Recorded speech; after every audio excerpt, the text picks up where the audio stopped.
Smartphones are getting iteratively better every single year, but it can be tricky to keep on top of all the small changes that are continuously happening. So what I've done this week is changed my daily driver, as it were, from the Google Pixel 2 XL to the Samsung Galaxy Note 2. As we move towards 2018, I'm moving from a modern flagship phone to one from 2012. And it's been interesting to say the least.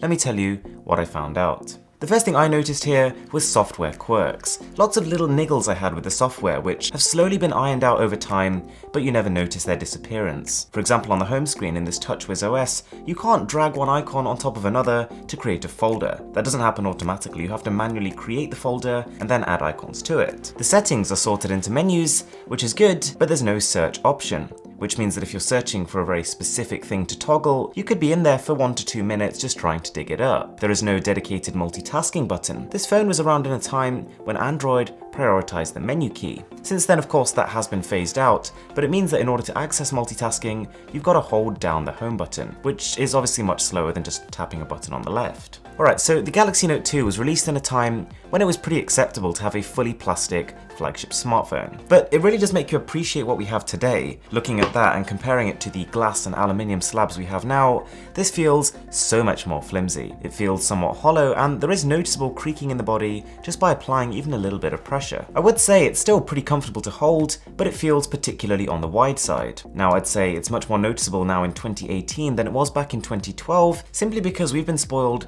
by tall 18:9 aspect ratios and near invisible side bezels, none of which this has. Even though the Pixel 2 XL has a larger display, my thumb can quite easily touch my fingers on the other side.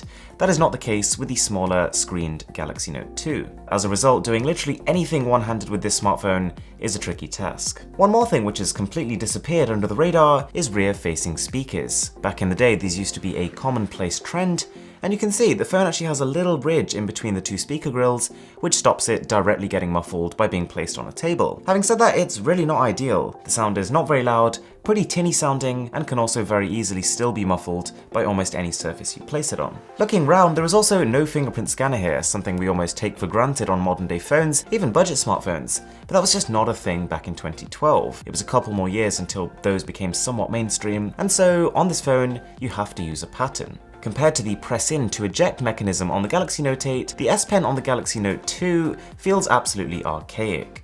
You actually have to wedge your fingernail behind it and tug until it feels like it's about to fall off.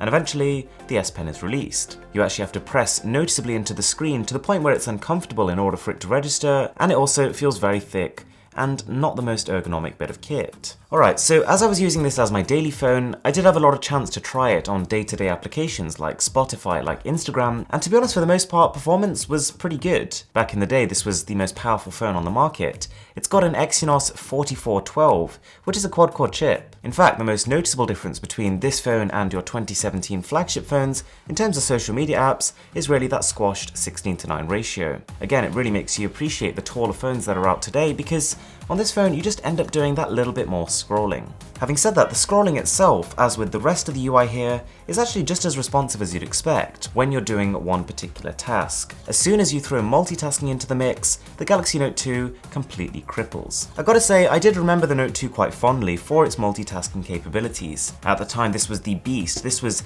the phone for people who wanted to do productivity tasks. But as of now, whether it's because of Samsung's updates or just the fact that we've experienced so much better, this feels absolutely horrible. Even trying to do 2 simultaneous tasks causes a real burden on it. Trying to download an app all of a sudden means your internet browsing experience becomes really laggy. And the Antutu score of 22,600 probably reinforces the idea that this chip hasn't exactly aged so well. It's actually pretty okay with games. Whilst of course since 2012, smartphones have gotten about 10 times as powerful, games have not got 10 times more demanding, and so unless you're pushing it with the latest 3D games, it actually keeps up okay.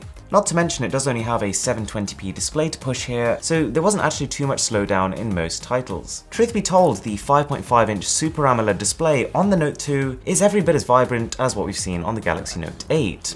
What it isn't as good at is brightness and color accuracy. Throughout the whole software interface, you're constantly faced with a slight green and yellow tinge, which, to be honest, after a week of using, you do get used to it, but then when you look at someone else's phone which is displaying whites correctly, you start to notice the impairments in your own. The resolution, or lack of, is particularly noticeable when you're trying to read articles, or when you're trying to watch high-resolution videos, but the high saturation does somewhat make up for it, and I'd be tempted to say I would still pick this phone's display over a really dull 1080p LCD one. Okay, so this was not meant to be a rant about the Galaxy Note 2, more of an appreciation of how far we've come in not a long period of time.